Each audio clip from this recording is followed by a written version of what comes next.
The trick was in the wrist. Ava Brooks had learned it the hard way. The sleeve had to sit perfectly, low enough to cover bruises, loose enough not to attract suspicion, natural enough that nobody asked questions. Because questions were dangerous, attention was dangerous, and explanations? Explanations meant lies. At 28, Ava had become terrifyingly good at pretending. Pretending she slept fine. Pretending she wasn't scared. Pretending the purple fingerprints beneath her sleeves came from carelessness. Pretending home didn't feel like something she survived instead of lived in. She worked at Velvet Ember, one of Manhattan's richest private dining restaurants. Dark marble floors, golden lighting, soft jazz, crystal glasses worth more than her rent. The kind of place where politicians smiled at enemies, billionaires whispered secrets over wine, and dangerous men tipped enough money to erase problems. Ava moved through it quietly. Invisible, professional, forgettable. Invisible felt safe. The real job wasn't serving food. The real job was survival. Smile, take orders, keep breathing, don't cry. And if there's one thing amazing Sari always says, pain changes people. But real love notices what pain tries to hide. Now before this gets absolutely crazy, and trust me, it will. If stories that pull you in emotionally are your thing, quickly like, share, and subscribe. Because this story, you honestly won't believe where it goes. Table 12 had remained empty all evening, reserved, protected, untouchable. Nobody sat there. Nobody questioned why. But Ava noticed management acting strange. Nervous whispers, tight shoulders, quick glances at the entrance. Someone important was coming, someone dangerous. At exactly 8:43 p.m., the room changed. Not loudly, quietly. The piano player stumbled. Conversations lowered. Staff straightened instantly. Fear entered before the man did. He walked in slowly. Tailored black suit. No tie, sharp jaw. Dark eyes colder than winter. Korean American. Late 30s. Calm. Too calm. The terrifying kind of calm powerful men carried. The type that made rooms obey. His name was Jae-min Kang. Though Ava didn't know that yet. She only knew something about him felt expensive. Dangerously expensive. Two men followed behind him. Not exactly bodyguards. Something colder. Something quieter. Jae-min sat at table 12, without looking at the chair. Without greeting anyone. Without smiling. Like silence belonged to him. Ava inhaled carefully. Professional mode. Just another customer. Nothing more. Good evening, she said softly. My name is Ava. I'll be taking care of you tonight. His eyes barely moved. Black coffee. Rare steak. Nothing complicated. Good. Simple customers meant easy nights. She poured water. Reached for wine. And then the bottle slipped. Not fully. Just enough. Her reflexes caught it. But her sleeve slid back. 3 inches. Maybe 4. Enough. Purple bruises. Finger marks. Old violence trying to heal. Ava immediately yanked the sleeve down. Too late. Miss. His voice stopped time. Low, quiet, controlled. Dangerously calm. Ava turned. And for the first time, Jae-min Kang looked directly at her. Not her face. Her wrist. His expression never changed. But something dark shifted behind his eyes. Something dangerous. Something calculating. The silence stretched. Then quietly, who did that to you? Her stomach twisted. Smile. Smile quickly. Smile safely. Oh. She laughed nervously. I bumped into a shelf. Nothing. No belief. No reaction. Only silence. The terrifying kind. You're lying. Her pulse skipped. She swallowed. Forced another smile. Can I get anything else started for you? His jaw tightened slowly. Then no. One word. Cold. Controlled. Heavy. She escaped to the kitchen. Steady steps. Straight posture. Normal breathing. Until the kitchen door shut. Then, her hand started shaking. Because somehow that man had looked at her like he already knew. And somehow, that terrified her. Meanwhile, at table 12, Jae-min Kang sat perfectly still. Coffee untouched. Expression unreadable. But inside, something old and violent had already started waking up. Because men like him recognized fear. And women didn't flinch like that, unless someone taught them to. And whoever touched her had just made a very expensive mistake. Jae-min Kang did not obsess. He did control. Precision. Strategy. Feelings made people weak. Weak people died. That lesson had been taught to him early. Brutally. Yet somehow, he came back to Velvet Ember the next night. And the night after that. And the night after that. He told himself it was the coffee, the privacy, the quiet. But even he knew that was nonsense. It was the girl. Not because she was loud. Not because she chased attention. The opposite. Ava Brooks looked like someone surviving something quietly. And Jae-min hated mysteries. He noticed everything. The trembling hands. The fake smile. The way her shoulders tightened whenever her phone buzzed. The way exhaustion sat permanently beneath her eyes. The way she flinched any time somebody moved too quickly beside her. Fear lived inside her. Quietly. Professionally. Like she'd learned how to function beside it. On the third night, he saw her answer a phone call near the service hallway. Her entire body changed instantly. Shoulders curling inward. Breathing shallow. One trembling hand pressing against her chest. Listening. Enduring. Whatever voice spoke through that phone owned her fear. She returned to work seconds later. Smile restored. Performance resumed. Jae-min's jaw tightened. At 11:16 p.m., her shift ended. She walked home alone. 40 minutes, cold weather, head lowered, arms folded around herself. Jae-min followed from inside a black SUV. Not recklessly, quietly, distance, control. He told himself he only wanted confirmation. Nothing more. Then, she entered a small apartment building. 3rd floor, corner window. A light switched on. Someone was waiting. Jae-min stayed inside the SUV. Go home. Walk away. Not your business then. A scream. Sharp, quick, followed by silence. The bad kind, the dangerous kind. He moved before thinking. SUV door open. Stairs. 3rd floor. Voices shouting. Something breaking. Then a slap. Jae-min stopped. Something dark shifted inside him. Something violent. Something old. One kick. The apartment door exploded open. The apartment was chaos. Broken lamp. Shattered glass. Fear hanging in the air. Afk stood against the wall. Hands raised instinctively. The way people stood after they stopped believing resistance worked. And standing over her, Nathan, red-faced, angry, drunk on power. Nathan turned. What the hell are? Step away from her. Jae-min's voice stayed calm, quiet, controlled, the dangerous kind. Nathan laughed. This is between me and my girlfriend. Jae-min looked toward Ava. Bruised cheek, fearful eyes, shaking hands. Then back at Nathan. No, his voice lowered. This became my business. Nathan swung first. Huge mistake. What happened next felt unfair. Efficient, terrifying. Jae-min barely moved. Nathan barely stood a chance. 3 minutes later, Nathan lay on the floor, bleeding pride and panic. Jae-min crouched beside him. Calm. Dead calm. The terrifying kind. You hurt women. Pause. I hurt men who hurt women. Nathan laughed nervously. You threatening me? Jae-min removed his phone. Made one call. 4 black SUVs arrived downstairs. Silent men stepped out. Nathan's face drained completely. Oh, God. Jae-min leaned closer. Quiet enough only Nathan heard. Whatever, he whispered. Nathan stopped breathing for a second. Terror replaced ego instantly. The men escorted Nathan away. No resistance, no argument, only fear. The apartment finally fell silent. Ava stared at Jae-min, confused, scared, overwhelmed. You didn't have to do that, she whispered. For the first time, something softened in his face, barely.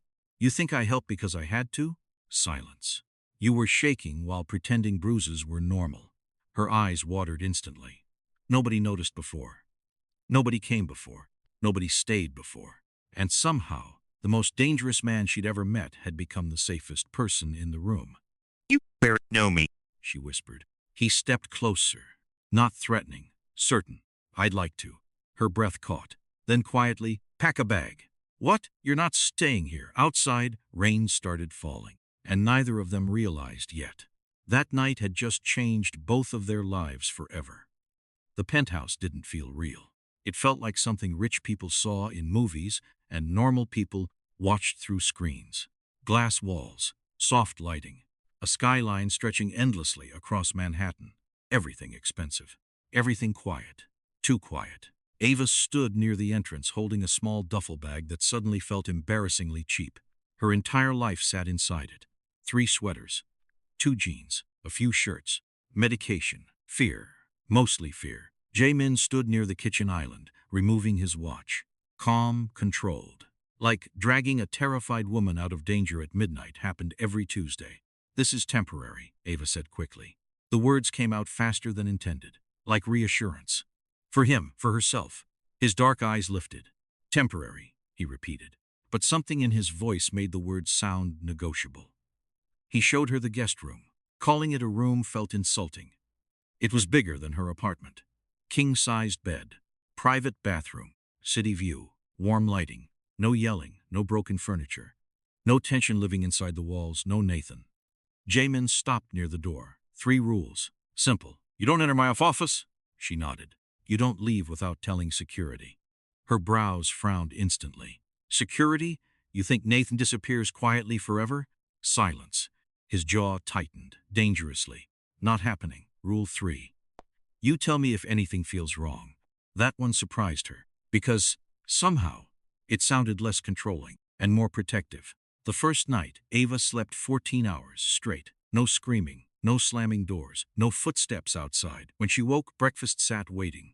Still warm. Perfect timing. Eggs, coffee, toast, fruit. No explanation. No note, just care. And that confused her more than cruelty ever had. Over the next weeks, Jamin became impossible to understand. Cold, but kind. Distant, but somehow always noticing. A therapist appointment quietly appeared on the kitchen counter. No pressure, no speech, just logistics. A driver waited downstairs. Medication refills happened before she asked. Security followed quietly without suffocating her. Staff treated her strangely, respectfully, almost gently. Later, she overheard why. Mr. Kang said she belongs here. Belongs. The word unsettled her. 3 weeks later, a nightmare woke her violently. Heart racing, hands trembling, sweat, memories, Nathan yelling, breaking things, pain, fear. She sat shaking in bed until sunrise. The next morning, she noticed something strange. An armchair outside her room had moved, closer, like someone had sat there. For hours, she found Jamin drinking coffee later. Unreadable as always. You moved the chair. Not a question, he sipped calmly. You were crying. Her stomach tightened. You sat outside my room. You seemed scared. Simple. Matter of fact. No drama, no expectation. Something inside her shifted uncomfortably. Softly, dangerously. Later that afternoon, she snapped. You don't own me. The words escaped suddenly, emotionally. I'm grateful, she said quickly, but I'm not some broken thing you rescued. Silence. Jamin looked at her, really looked, not angry. Something else, something quieter. No, he said softly. You're not. Pause. Then, but you're also not going back. And somehow, for the first time in years, being protected didn't feel suffocating. It felt safe. And that scared her more than anything. 37 days. Ava counted them quietly. 37 days without bruises. 37 days without fear swallowing breakfast. 37 days without crying herself to sleep. Small victories. Huge victories. She even started rolling up her sleeves again. That alone felt revolutionary. Until the photo arrived. Jamin received it first. Private office. Printed envelope. No sender. No warning. A photo. Ava laughing outside Velvet Ember. Taken from across the street. Watched, observed, followed. Written behind it. She'll suffer for choosing you. Jamin stared too long. Too quietly. Dangerous silence. The terrifying kind. When Ava entered the office, she knew instantly something was wrong. What happened? He handed her the photo. Her face dropped. Nathan. Not a question. A certainty. Jamin nodded once, but his eyes darkened. No. Her stomach twisted. No? Nathan's too stupid for this. Silence. He has help. Controlled, terrifying. The room suddenly felt smaller. Bigger problem. Bigger danger. Ava swallowed. What happens now? Jamin stood slowly. What happened next scared her. Because calm disappeared. Not loudly, quietly, controlled rage. The terrifying kind. What happens, he said carefully, is whoever touched you learns consequences. Meanwhile, Jamin's inner circle wasn't gentle. Especially Minho Park. Cold-faced, efficient, loyal, dangerous. He cornered Ava quietly in the kitchen. You understand what you are now, she frowned. No, to enemies, pause. Your leverage. The word landed heavily. You're not just a woman anymore. Silence. Your weakness, that hurt. More than expected. Minho studied her. You should leave. Ava blinked. What? If they target him through you? Pause. He'll burn cities. The terrifying part? She believed him. 2 nights later, someone tried taking her. Outside Velvet Ember. 4 minutes between shift ending and security pickup. Planned. calculated. A masked man grabbed her wrist, hard, fast. Ava reacted instantly. Fear had sharpened survival. Elbow, scream, kick, fight. Then, black tires screeched. SUV doors slammed. Jamin stepped out, expression unreadable. But his eyes? Murder, pure murder. The attacker ran. Fast, too fast. Jamin reached Ava seconds later, hands gently checking injuries, silent, scanning, breathing hard. Then quietly, "You okay?" She nodded shakily. And for the first time, Jamin looked angry in front of her. Not explosive, cold, controlled, terrifying, the kind that ruined lives. He looked away briefly, jaw tightening, one terrifying thought crossing his face clearly. I was too late. The invitation wasn't optional. Dinner. Jamin said flatly, "You're coming." Ava frowned. What kind of dinner? Silence. Then, my world. That should have terrified her. And somehow, it did. The estate looked absurdly expensive. Private property, armed security, luxury, cars, old money, dangerous money. The ballroom overflowed with wealth. Women sparkling in diamonds. Men smiling without warmth. Power lived here. Judgment, too. Ava felt it instantly. The staring, the whispering, the quiet evaluations. Who is she? Why her? What makes her special? Then came Sujin Han. Beautiful, elegant, cruel, the kind of woman weaponizing beauty for sport. She approached smiling. Cold smile. Dangerous smile. "So," Sujin said softly, "you're the restaurant girl, not a question. An insult." Ava smiled politely. "I used to be." Sujin laughed softly. "How practical." Eyes scanning her outfit. Jamin always had strange hobbies. The women nearby laughed politely. Tiny cruel smiles. Old Ava might shrunk, apologized, disappeared. Not anymore. Ava looked directly at her, calmly. "You seem deeply invested in somebody who didn't choose you." Silence. Immediate. Heavy. Sujin's expression cracked briefly, then hardened. Later, the comment came louder. Public. Cruel. Something about poor girls earning luxury with favors. The room froze. Jamin stood slowly, terrifyingly. Silence swallowed everything. He didn't yell, didn't argue, didn't explain. He simply looked at the room, then at Sujin, and suddenly, nobody breathed. "Anyone who disrespects her," Jamin said quietly, "disrespects me." One sentence. That was it. No shouting, no drama. But somehow, it sounded like a threat. And everyone understood perfectly. For the first time, Ava realized something terrifying. Jamin Kang wasn't protecting her temporarily anymore. He had already chosen a side, and somehow, it was hers. Danger. It enters quietly. Smiling, familiar. And sometimes, it shares your last name. 3 nights after the dinner, Jamin barely slept. Ava noticed. He moved differently, sharper, colder. Phone calls at strange hours. Meetings behind closed doors. Security doubling overnight.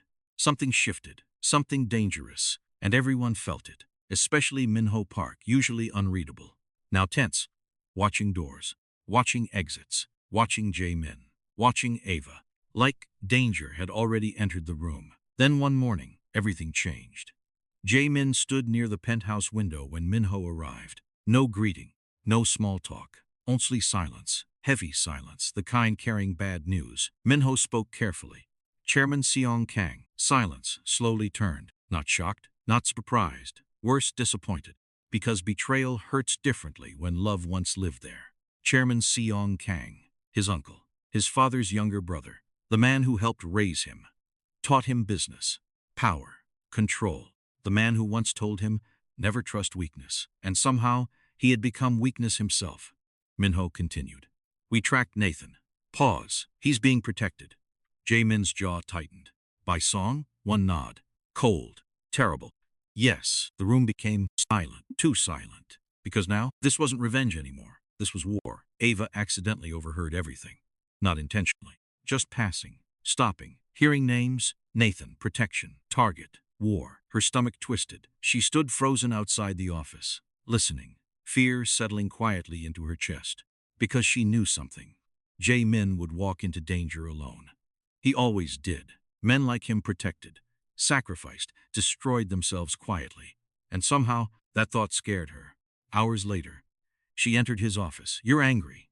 He looked up. "You were listening." Not accusation, observation. Yes, silence. Then softly, "You can't go alone." Something flickered across his face. "You think I need protecting?" "No." Pause. "I think you matter." That landed. Harder than expected.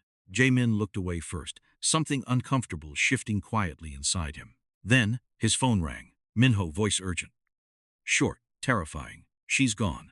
Jae-min stood instantly. What? Security lost Ava. Silence. While they talked, someone had already taken her. And the worst part? Jae-min knew immediately who. Nathan. Jae-min Kang did not panic. He destroyed. Quietly, efficiently, terrifyingly. Within 20 minutes, half the city moved. Black SUVs, weapons, phones ringing endlessly.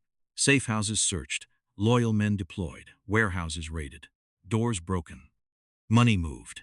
Secrets bought. Enemies threatened. The city held its breath.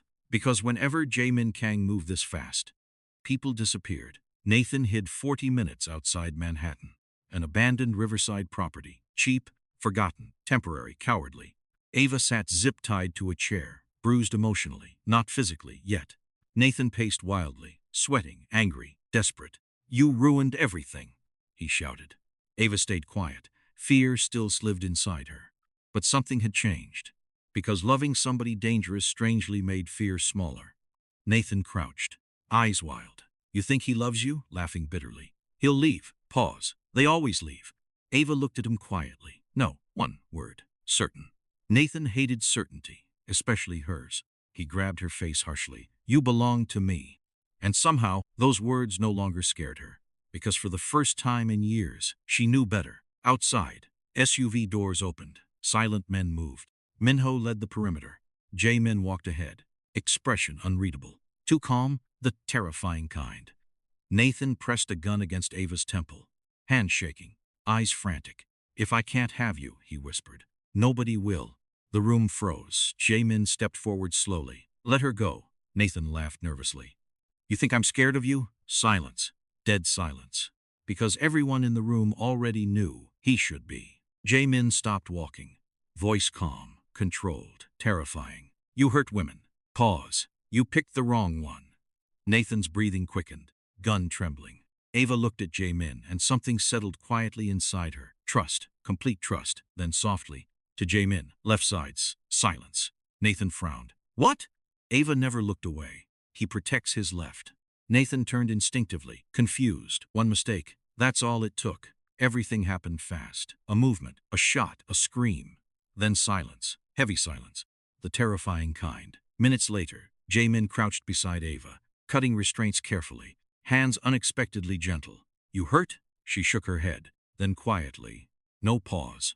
But you are. Something flickered across his face. Small, human. Outside, the city burned metaphorically. All enemies erased, all loose ends handled. Chairman Seong removed quietly. Nathan gone forever. War finished. But somehow, for the first time, Jae-min looked tired, and Ava finally understood something. Even dangerous men carried wounds. They just hid theirs differently. Sunday mornings became sacred. Coffee, quiet, soft sunlight, safety, the strange kind of peace neither of them thought they deserved. Ava rolled her sleeves up now, fully. No hiding, no pretending, no shame. Healing looked quiet, and Jae-min noticed everything. Always. One Sunday he laughed. Actually laughed, small, unexpected, real. Ava froze. He looked offended. I laugh. No, she smiled softly. You threaten people. That made him laugh again, quietly. And somehow, the sound healed something. He looked at her for a long moment. Then, something changed. No walls, no coldness, no distance, only honesty. The first night, he said quietly, when I saw those bruises. Silence, heavy, emotional. I wanted to destroy whoever made you think pain was normal. Her eyes watered immediately.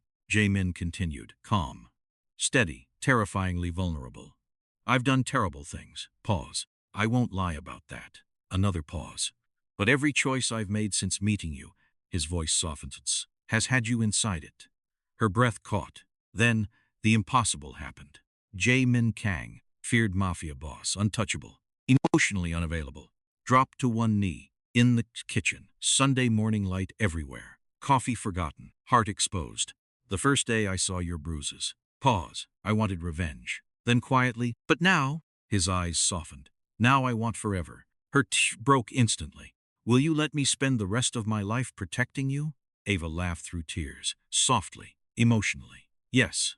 Immediate. Certain. Yes. And for the first time, Jamin Kang smiled without fear. 6 years later, the city still feared Jamin Kang. Still whispered. Still lowered voices. Still moved carefully around him. But people closest to him noticed something strange. He smiled now. Not publicly. Not in meetings. Not during business. Only at home. Only Sundays. Only around one woman. A woman with rolled-up sleeves, healed scars, warm eyes. And one small child running through the kitchen yelling, "Appa!" And somehow, the most feared man in New York always answered the same way, smiling every single time.